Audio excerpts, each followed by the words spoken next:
السلام عليكم ورحمة الله وبركاته.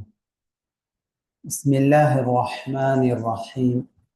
إن الحمد لله والصلاة والسلام على رسول الله وعلى آله وأصحابه ومن تبعهم بإحسان إلى يوم الدين. கண்ணியமிகு அல்லாஹ்வின் நல்லடியார்களே, நேற்றைய தினம் முதல் நாம் பார்த்து வரும் தலைப்பு அஸ்காருன் நௌமி ஸஹீஹா, ஆதாரபூர்வமான தூங்குமுன் ஓத வேண்டிய அதுக்கார்கள். தூங்குமுன் ஓத வேண்டிய ஆதாரபூர்வமான அதுக்கார்கள். நேற்றைய வகுப்பில் பல அதுக்கார்களை தெரிந்து கொண்டோம். அதில் முதலாவது, தூங்குவதற்கு முன்பாக இரு கைகளை ஒன்றிணைத்து ஊதி சூரத்துல் இஹ்லாஸ், சூரத்துல் ஃபலக், சூரத்துல் நாஸ் ஓதி உடல், தலை, முகம், உடல் முழுவதுமாக தடவுதல். இந்த இடத்துல நம்ம ஊர்களில் இங்கேயும் துஆ செய்து முடித்த பிறகு கையை உடல் முழுவதும் தடவக்கூடிய நிலை காணப்படுகிறது. இதை பற்றி முஹம்மது இப்னு ஸாலிஹ் அல் உஸைமீன் ரஹ்மத்துல்லாஹி அவர்களிடத்தில் கேள்வி கேட்கப்பட்ட போது இது பித்ஆ, இது தொடர்பாக வரக்கூடிய அறிவிப்புகள் தஈஃபானது, மௌதுஆனது என்ற செய்தியை குறிப்பிடுகிறார்கள். எனவே தொழுகைக்கு பின்னால அல்லது துஆ செய்த பிறகு தலை, உடல் முழுவதுமாக அந்த கையை வைத்து தடவுவது என்பது பித்ஆ. அதிலிருந்து நாம் தவிர்த்து கொள்ள வேண்டும். நபி அவர்கள் கற்றுக் கொடுத்த சுன்னாவான நிலை எப்போது? தூங்குவதற்கு முன்பாக சூரத்துல் இஹ்லாஸ், சூரத்துல் ஃபலக், சூரத்துல் நாஸ் ஓதிய பிறகு உடல் முழுவதுமாக தடவக்கூடிய இந்த நிலை சுன்னாவாகும். இரண்டாவதாக ஆயத்துல் குர்சி ஓதுதல். ஆயத்துல் குர்சி ஓதுவதால் கிடைக்கும் பயன் என்ன?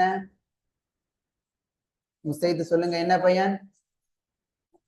ஒரு வானவர் பாதுகாப்பிற்காக நியமிக்கப்படுகிறார். காலை வரைக்கும் அவரிடத்தில் ஷைத்தான் வர முடியாது. தொழுகைக்கு பிறகு ஆயத்துல் குர்சி ஓதுவதால் கிடைக்கும் நன்மை என்ன? சொர்க்கம் கிடைக்கிறது. சொர்க்கத்திற்கும் அவருக்கும் இடையில் மரணம் தான் தடையாக இருக்கிறது.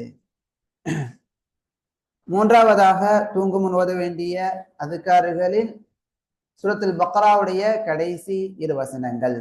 நான்காவது, தூங்கும் முன் ஓத வேண்டிய பிஸ்மிக அல்லாஹும்ம அமூது வ அஹ்யா என்ற துஆ.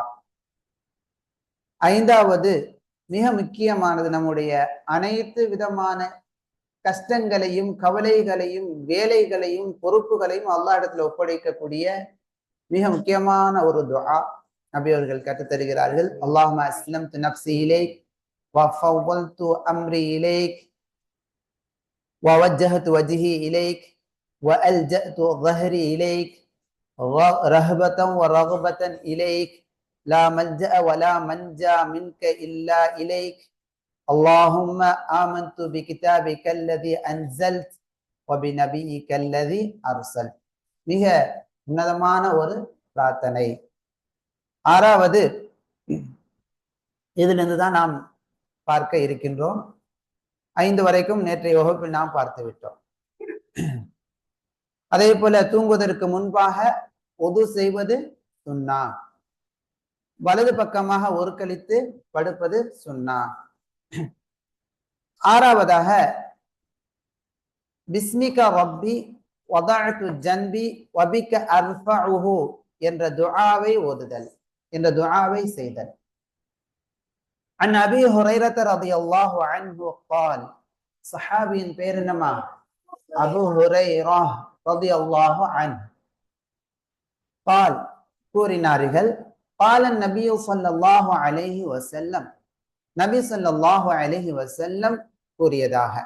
நபி அவர்கள் கூறுகிறார்கள், இதா ஆவா அஹதுக்கும் இலா ஃபிராஷிஹி, உங்களில் ஒருவர் அவருடைய படுக்கைக்கு சென்றால், ஃபல் யன்ஃபுக் ஃபிராஷஹு பிதாஹிலதி இஸாரிஹி, தன்னுடைய கீழாடையின் ஓரங்களை வைத்து அவர் படுக்கக்கூடிய படுக்கையை உதரட்டும். ஃபிராஷ்னா என்னது? படுக்கை. படுக்கை என்ன செய்யட்டும்? உதரட்டும். நீங்க உதறீங்களா முசைத்? தூங்குறதுக்கு முன்னால இடங்கள்லாம் சுத்தம் பண்றீங்களா? நீங்க சுத்தம் பண்றீங்களாமா ஆதில்? ஆமா. நம்ம இடத்த நாம தான் சுத்தம் பண்ணணும். உம்மாவுக்கு வேலை வாங்கக்கூடாது. உம்மா என் வேலை வாங்குறது இல்ல, கரெக்டா நீங்க கரெக்டா படுத்துறீங்களா? பாரக்கல்லாஹ் ஃபீக்கும்.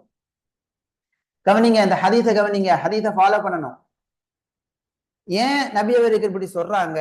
தூங்குறதுக்கு முன்னால உங்களுடைய ஆடை கீழாடையை வைத்து அதனுடைய ஓரங்களால் படுக்கையை நீங்கள் உதருங்கள் என்று நபி அவர்கள் சொல்வதற்கான காரணம் என்ன? அதுக்கான ரீசனை சொல்றாங்க. ஏன்னா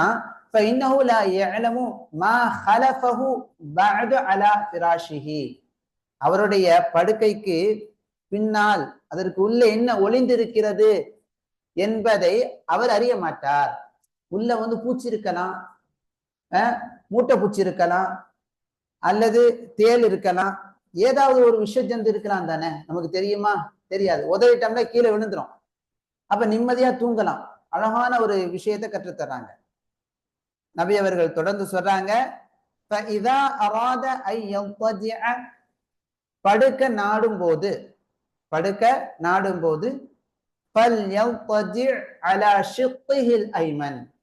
வலது பக்கமாக ஒரு கழித்து படுக்கட்டும். எப்படி படுக்கணுமா? படுக்கும் போது வலது பக்கமாக ஒரு கழித்து படுக்கணும். படுக்கும் போது ஆரம்பத்துலதான், அதுக்கடுத்து நம்ம திரும்புறோம் அப்படின்னு சொன்னா அது பிரச்சனை கிடையாது. ஸ்டார்டிங்ல படுக்கும் போது எப்படி படுக்கணும்? வலது பக்கமாக ஒரு கழித்து படுக்க வேண்டும். அப்படி படுக்கிறீங்களாமா? அப்படி படுக்க முயற்சி பண்ணுங்க. அதுக்கடுத்து நீங்க வந்து உங்களுடைய பொசிஷன் மாறினாலும் பிரச்சனை கிடையாது. அதன் பிறகு பிறகு அவர் என்ன செய்யட்டும்? பின்வரக்கூடிய துஆவை அவர் சொல்லட்டும். அழகான துஆ கவனிங்க. பிஸ்மிக என்ன அர்த்தம்? பிஸ்மிக என்ன அர்த்தம்? உன் பெயரால். மாஷா அல்லாஹ். பிஸ்மிக என்ன அர்த்தம்? உன் பெயரால். ரப்பி என்ன அர்த்தம்? என் இறைவா, என்னை படைத்து பரிபாலித்து எனக்கு உணவை வழங்கி கொண்டிருக்கக்கூடிய, வாழ்க்கையை வழங்கி கொண்டிருக்கக்கூடிய என் இறைவா. வதஅத்து ஜன்பி, உன்னுடைய பெயரால் என் இறைவா என்னுடைய விலாவை நான் வைத்து விட்டேன். என் விலாவை நான் பூமியில் வைத்து விட்டேன். யாருடைய பெயரால்? உன்னுடைய பெயரால். வபிக அர்ஃபஉஹு, மேலும் உன் உதவியின் மூலமாக அந்த விலாவை நான் உயர்த்துகின்றேன். இன் அம்சக்த நஃப்சி, என் உயிரை என் ஆன்மாவை நீ பிடித்து விட்டால் ஃபர்ஹம்ஹா, அதன் மீது நீ கருணை காட்டு, அன்பு காட்டு. எத்தனை பேர் தூங்கும் போது வஃபாத் ஆயிடுறாங்க, பார்த்திருக்கீங்களா? கேள்விப்பட்டிருக்கீங்களா? அப்ப இந்த துஆவை நம்ம ஓதிட்டு படுக்கும் போது தூக்கத்திலே உயிர் போனாலும் நம்முடைய ஆன்மாவிற்கு அல்லாஹு தஆலா என்ன செய்வான்? கருணையை காட்டுவான். அற்புதமான ஒரு துஆ. வயின் அர்சல்தஹா, அந்த உயிரை ஆன்மாவை நீ விட்டு விட்டால், கைப்பற்றாமல் விட்டு விட்டால், அதாவது உயிர் வாழக்கூடிய வாய்ப்பை நீ கொடுத்து விட்டால், அந்த ஆன்மாவை நீ பாதுகாத்திடு. பிமா தஹ்ஃபது பிஹி இபாதக ஸாலிஹீன், உன்னுடைய நல்ல அடியாறுகளை. நல்ல அடியாறுகள்ல ஒரு உதாரணம் சொல்லுங்க. நல்ல அடியாறுகளுக்கு ஒரு உதாரணம் சொல்லுங்க. ஆதில் சொல்லுங்கம்மா. ஃபௌசான் சொல்லுங்க. முஹம்மது ஸல்லல்லாஹு அலைஹி வஸல்லம். வேற ஒரு உதாரணம் சொல்லுங்க. இப்ராஹிம் அலைஹிஸ்ஸலாம், நபி ஈசா அலைஹிஸ்ஸலாம், ஜக்கரியா அலைஹிஸ்ஸலாம், நூஹ் அலைஹிஸ்ஸலாம், மூசா அலைஹிஸ்ஸலாம், அபூபக்கர் ரலியல்லாஹு அன்ஹு, உமர் ரலியல்லாஹு அன்ஹு, உஸ்மான் ரலியல்லாஹு அன்ஹு போன்ற இந்த சாலிஹீன்களை நீ எவ்வாறு பாதுகாத்தாயோ, அல்லாஹு தஆலா தவறான செயல்களிலிருந்து பாதுகாத்தான், ஷிர்க் இணை வைப்பிலிருந்து பாதுகாத்தான். அதே போல அந்த ஆத்மாவையும் நீ பாதுகாத்திடு. என்னுடைய உயிரையும் நீ பாதுகாத்திடு, என்னையும் நீ பாதுகாத்திடு, என்னுடைய ஆன்மாவை நீ பாதுகாத்திடு. அதை நீ பாதுகாத்திடு, அதாவது என்னுடைய ஆன்மாவை நீ பாதுகாத்திடு. பிமா தஹ்ஃபது பிஹி இபாதக ஸாலிஹீன், உன்னுடைய அடியாறுகளான நல்லோர்களை, உன்னுடைய நல்ல அடியாறுகளை எதன் மூலமாக நீ பாதுகாப்பாயோ அதன் மூலமாக என்னுடைய ஆன்மாவையும் நீ பாதுகாத்திடு. ரொம்ப அற்புதமான ஒரு துஆவை நபி அவர்கள் கற்றுத்தராங்க. ரவாஹுல் புகாரியு, இந்த ஹதீஸ பதிவு செய்யக்கூடிய முஹத்திஸின் பெயர் என்னமா? இமாம் புகாரி ரஹ்மஹுல்லாஹ்னு சொல்லுவோம். இமாம் புகாரி ரஹ்மத்துல்லாஹுடைய பெயர் என்னமா? முஹம்மது இப்னு இஸ்மாயில். மறக்க கூடாது. சிறந்த ஹாஃபித், குர்ஆனையும் ஹதீஸையும் மனனம் செய்தவன். அவர்கள் தொகுத்த ஹதீஸுகளில் நிறைய ஹதீஸை இன்னும் நம்ம படிக்கவே இல்லை. ஒன்று சில எண்ணிக்கை அளவு தான் நம்ம தெரிஞ்சுக்கிட்டு இருக்கிறோம். அவங்க இன்னும் ஆதாரபூர்வமான நிறைய ஹதீஸுகள் என்ன செஞ்சிருக்காங்க? பதிவு செஞ்சு தொகுத்து இருக்கிறாங்க. அப்படியான ஹுஃபான், ஹாஃபிஸ். இமாம் முஸ்லிம் ரஹ்மஹுல்லா அவங்களும் பதிவு செஞ்சிருக்கிறாங்க. இமாம் முஸ்லிம் ரஹ்மஹுல்லா யாருடைய மாணவர்? யாருடைய மாணவர்? இமாம் புகாரி ரஹ்மஹுல்லாவுடைய மாணவர். யாருடைய மாணவர்மா? மறக்க கூடாது. இந்த மாதிரி ஹதீஸ்களை விஷயங்களையும் கொஞ்சம் கொஞ்சமா கற்றுக்கொண்டே வரணும். ஃபௌசான் புரியுதுங்களா? இமாம் முஸ்லிம் ரஹ்மஹுல்லா யாருடைய மாணவர்? இமாம் புகாரி ரஹ்மஹுல்லாவுடைய மாணவர். முஸ்லிம் இப்னு ஹஜ்ஜாஜ். ஏழாவது விஷயம் மிக முக்கியமானது, தெரிந்து கொள்ளலாமா? தூங்கும் முன் 33 தடவைகள் சுப்ஹான் அல்லாஹ் சொல்வது, 33 தடவைகள் அல்ஹம்துலில்லாஹ் சொல்வது, 34 தடவைகள் அல்லாஹு அக்பர் சொல்வது. இந்த திக்ர்களை நபி அவர்கள் எந்த சந்தர்ப்பத்தில் கற்றுக் கொடுத்தார்கள்? ஆதாரத்தை பார்க்கும்போது நமக்கு நிறைய விஷயங்கள் தெரிய வரும். பாருங்க. عن علي بن ابي طالب رضي الله عنه. அறிவிக்கக்கூடிய நபி தோழரின் பெயர் என்னமா? அலி இப்னு அபி தாலிப் ரலியல்லாஹு அன்ஹு. இந்த அலி ரலியல்லாஹு அன்ஹு உங்களை பற்றி சிறிய குறிப்பு ஒன்று சொல்றேன் பாருங்க. அலி ரலியல்லாஹு அன்ஹு அவர்கள் சிறு பிள்ளைகளில் முதலில் இஸ்லாத்தை ஏற்ற சிறு பிள்ளை ஆவார்கள். சிறுவர்களின் முதலில் இஸ்லாத்தை ஏற்ற சிறுவர் யார்? அலி ரலியல்லாஹு அன்ஹு. மேலும் அலி ரலியல்லாஹு அன்ஹு அவர்கள் அல்லாஹ்வுடைய தூதருடைய தந்தை, அவர்கள் உடன் பிறந்த சகோதரனுடைய மகனாக இருக்கிறார்கள். இன்னொரு சிறப்பு என்னன்னு சொன்னா, அலி ரலியல்லாஹு அன்ஹு அவர்கள் அல்லாஹ்வுடைய தூதர் ஸல்லல்லாஹு அலைஹி வஸல்லம் அவர்களுடைய மகளார் ஃபாத்திமா ரலியல்லாஹு அன்ஹா. மகளாரின் பேர் என்னமா? ஃபாத்திமா ரலியல்லாஹு அன்ஹா. இது அல்லாம இன்னும் 3 மகளார்கள் இருக்கிறாங்க. மொத்தம் நபி அவர்களுக்கு மகளார்கள் எத்தனை? 4 மகளார்கள். எத்தனை மகளார்கள்? 4 மகளார்கள், 3 மகன்கள். மொத்தம் 7 நபர்கள். நபி அவர்களுக்கு எத்தனை பிள்ளைகள்மா? 7 பிள்ளைகள். அதில் 4 பிள்ளைகள் பெண் பிள்ளைகள், 3 பிள்ளைகள் ஆண் பிள்ளைகள். ஆண் பிள்ளைகள் சிறு வயதிலே வஃபாத் ஆயிட்டாங்க. அதுல கடைசி பிள்ளை தான் ஃபாத்திமா ரலியல்லாஹு அன்ஹா. அந்த ஃபாத்திமா ரலியல்லாஹு அன்ஹாவுடைய கணவர் தான் அலி ரலியல்லாஹு அன்ஹு. சரிங்களாமா? மிக சிறந்த வீரர் அலி ரலியல்லாஹு அன்ஹு. யாருமா? கோலை கிடையாது, வீரர். பட்டையில முன்னால போய் நிற்பாங்க, அப்படியான வீரர். அப்படிலாம் நீங்க வரணும், புரியுதுங்களா? இந்த மாதிரி வீரர்களை தான் நீங்க தெரிஞ்சு வச்சுக்கணும். வீரருடைய பேர் யாருன்னு கேட்டா சொல்லணும் டக்குன்னு. யாருமா? அலி ரலியல்லாஹு அன்ஹு. அதே போல அவர்களுடைய சிறப்புகள் இன்னொரு சிறப்பு தான் 4 ஹலிஃபாக்களில் 4வது ஹலிஃபா. 4 ஹலிஃபாக்களின் பேர் சொல்லுங்க பார்ப்போம். அபூபக்கர் ரலியல்லாஹு அன்ஹு, அதுக்கடுத்து உமர் ரலியல்லாஹு அன்ஹு, அவங்களுக்கு அடுத்து உஸ்மான் ரலியல்லாஹு அன்ஹு, அவங்களுக்கு அடுத்து அலி இப்னு அபி தாலிப் ரலியல்லாஹு அன்ஹு. இவ்வளவு சிறப்புகள் கொண்ட அலி ரலியல்லாஹு அன்ஹு அவர்கள் அறிவிக்கிறார்கள். அவங்க மனைவி பேர் என்னமா? ஃபாத்திமா. சொல்லுங்க. ஃபாத்திமா ரலியல்லாஹு அன்ஹா அத்தத் அன்-நபிய ஸல்லல்லாஹு அலைஹி வஸல்லம். நபி ஸல்லல்லாஹு அலைஹி வஸல்லம் அவங்ககிட்ட வந்தாங்க. நபி ஸல்லல்லாஹு அலைஹி வஸல்லம் ஃபாத்திமா ரலியல்லாஹு அன்ஹா அவங்களுக்கு என்ன வேண்டும்? தந்தை. நபி அவர்களுடைய மகளார் தான் யாரு? ஃபாத்திமா. ஃபாத்திமா ரலியல்லாஹு அன்ஹா தன் தந்தைட்ட வர்றாங்க. தந்தைட்ட வந்து என்ன செய்யறாங்கன்னு சொன்னா, ஒரு தஸ்அலுஹு ஹாதிமன், ஒரு பணியாளரை கேட்கிறாங்க. ஏன்னா அவங்க வீட்டுல நிறைய வேலைகள் இருக்குது. அவங்க ஒரு ஆளா வேலை பார்க்கறதுனால அவங்க கையெல்லாம் காய்த்து விட்டது. கொஞ்சம் கொஞ்சம் காயங்கள்லாம் வந்துருச்சு.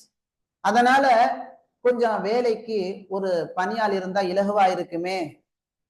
நபியவர்களுக்கும் என்ன பணியாட்களும் வந்திருக்கிறாங்க.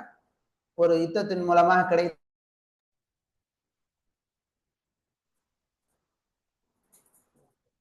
பாரக்கல்லாஹு ஃபீக்கும். இப்ப ஃபாத்திமா ரலியல்லாஹு அன்ஹா தன் தந்தையிட்ட வந்து ஒரு பணியாளரை கேட்கிறாங்க.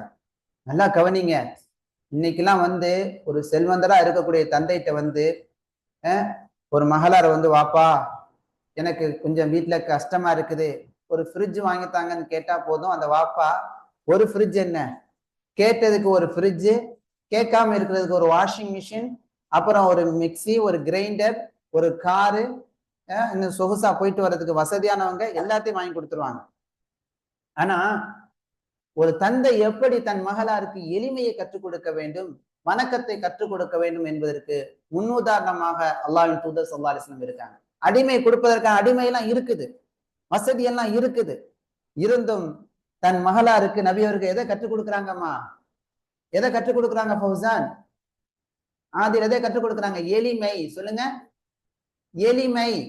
ஆடம்பரம் இல்லாத, சொகுசு வாழ்க்கை இல்லாத எளிமையை கற்றுக் கொடுக்குறாங்க. உடல் ஆரோக்கியத்தை பெறக்கூடிய விஷயத்தை கற்றுக் கொடுக்குறாங்க. ஏன்னா இன்னைக்கு பாக்குறோம், நிறைய உபகரணங்கள் வந்தனால பெண்களுக்கு என்னவாயிடுச்சு, சோம்பேறித்தனம் அதிகமாயிடுச்சு. அதே போல நோய்கள் அதிகமாயிடுச்சு. உண்மையா இல்லையா? சோம்பேறித்தனமும் அதிகமாயிடுச்சு, அதே போல நோய்களும் அதிகமாயிடுச்சு, ஆடம்பரமும் அதிகமாகிடுச்சு, அதனால கஷ்டங்கள் அதிகமாகிடுச்சு. ஆனா நபி அவர்கள் அழகான எளிமையான வாழ்க்கையையும் அதே போல இபாதா செய்யக்கூடிய, வணக்கம் செய்யக்கூடிய வழிகளையும் காட்டுகிறார்கள்.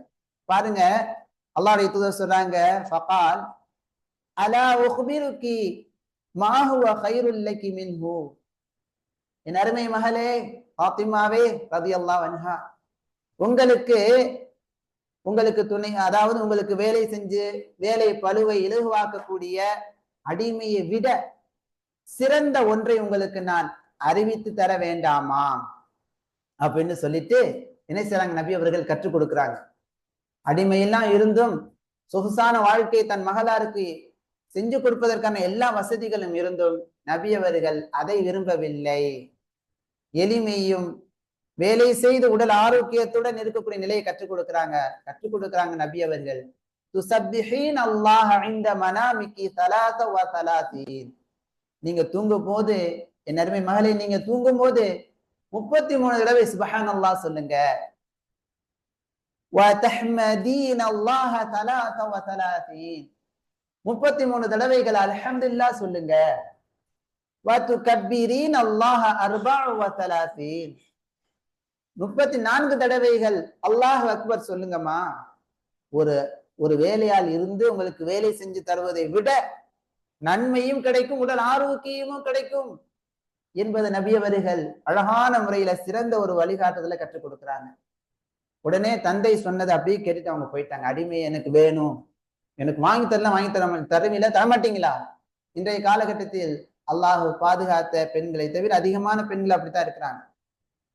என்னை எதுக்கு நீங்க பெத்தெடுத்து விட்டீங்க, பெத்தெடுத்ததுக்கு எல்லாம் நீங்க தந்து தான் ஆகணும், எல்லாம் நீங்க வந்து என்ன செய்யணும், வீடு கட்டி தரணும், கார் வாங்கி தரணும், பைக் வாங்கி தரணும், 35 பவுன் தங்க நகையை போடணும், எல்லாத்தையும் நீங்க செஞ்சணும், கடைசி வரைக்கும் கடனாளியா இருக்கணும் என்று சொல்லக்கூடிய பெண்மணிகளும் இருக்கிறாங்க. அல்லாஹ் பாதுகாத்த சாலிஹீன்களை தவிர, சாலிஹாத்துகளை தவிர. சாலிஹாத்துகளில் உள்ள ஒரு சாலிஹாவாக ஃபாத்திமா ரலியல்லாஹு அன்ஹா இருந்தாங்க. தன் தந்தை கற்றுக் கொடுத்த எளிமையை கற்றுக்கொண்டார்கள், இபாதாவை கற்றுக்கொண்டார்கள், பின்பற்ற ஆரம்பித்தார்கள். சிறந்த ஒரு பெண்ணாக, நமக்கு ஒரு முன்னோடியாக, நம்முடைய தாய்மார்களுக்கெல்லாம் சிறந்த முன்னோடியாக ஃபாத்திமா ரலியல்லாஹு அன்ஹா இருக்கிறாங்க. அவர்களின் கணவரான அலி ரலியல்லாஹு அன்ஹு அவர்களும் இந்த இபாதாவை விடாத மனிதராக இருக்கிறாங்க. இன்ஷா அல்லாஹ் இதை கடைபிடிக்கலாமா? என்ன ஆதில்மா, தூங்குறதுக்கு முன்னால சுப்ஹானல்லாஹ் 33 தடவை, அல்ஹம்துலில்லாஹ் 33 தடவைகள், அல்லாஹு அக்பர் 34 தடவைகள் ஓதலாமா? இன்ஷா அல்லாஹ். அங்க இருக்கக்கூடிய பெரியவங்க அவங்க வீட்டுல கற்றுக் கொடுக்கலாமா? அண்ணே நான் கூப்பிடுங்க, அண்ணன் வீட்டுல கற்றுக் கொடுக்கலாமா? இன்ஷா அல்லாஹ். பெண் பிள்ளைகளுக்கும் கற்றுக் கொடுங்க, சரிங்களா? பாரக்கல்லாஹ் ஃபீக்கும். இதோட இந்த தொடர் முடிந்து விட்டது. இந்த நூலை எழுதினவங்க யாருன்னு சொன்னா, உம்மு யூசுப் அல்-அத்ஹரிய்யா அஸ்-ஸலஃபிய்யா ஹஃபிதஹல்லாஹ். ஷேக் அவர்களுடைய மாணவியான உம்மு யூசுப் என்ற பெண்மணி தான், யூசுப் அவங்களுடைய தாயார் தான் இதை தொகுத்து இருக்கிறாங்க. சுப்ஹான் அல்லாஹ், இதுல ஒரு பாடம் இருக்குது. இங்க நம்ம பார்க்கிறோம், ஷேக் ஃபௌசி பின் அப்துல்லா ஹபிபுல்லா அவங்கள்ட்டையும் அவங்களுடைய துணைவியார்ட்டையும் நிறைய பெண்கள், நூற்றுக்கணக்கான பெண்கள் கல்வியை கற்றுக்கொள்றாங்க. கற்ற ஹதீஸுகளை என்ன செய்றாங்க, எழுதுறாங்க, தொகுக்குறாங்க. அதை மக்களுடைய பயன்பாட்டுக்கு என்ன செய்றாங்க, அதை கற்றுக் கொடுக்குறாங்க. இதே போல நம்முடைய பெண்மணிகளையும் நம்முடைய பெண் பிள்ளைகளையும் உருவாக்க வேண்டும். இங்க கவனிங்க ஃபௌசான், புரியுதுங்களாமா? கல்வியாளர்களாக பெண்களை உருவாக்க வேண்டும் என்பதை இந்த நூலை தொகுத்த பெண்மணி நமக்கு முன்னுதாரணமாக இருக்கிறாங்க. புரியுதுங்களாமா? பாரக்கல்லாஹ் ஃபீக்கும். இப்ப வாழ்க்கையில தந்தைமார்கள் தங்களுடைய பெண் பிள்ளைகளுக்கும் ஆண் பிள்ளைகளுக்கும் எளிமையை கற்றுக் கொடுக்க வேண்டும், வணக்கத்தை கற்றுக் கொடுக்க வேண்டும் என்பதையும் இந்த ஹதீஸ் நமக்கு சொல்லி காட்டுகிறது. இன்ஷா அல்லாஹ் இதோட இந்த தொடர் முடிந்து விட்டது. அடுத்த தொடரை நம்ம ஒரு நிமிடத்துல ஆரம்பிச்சிடலாம்.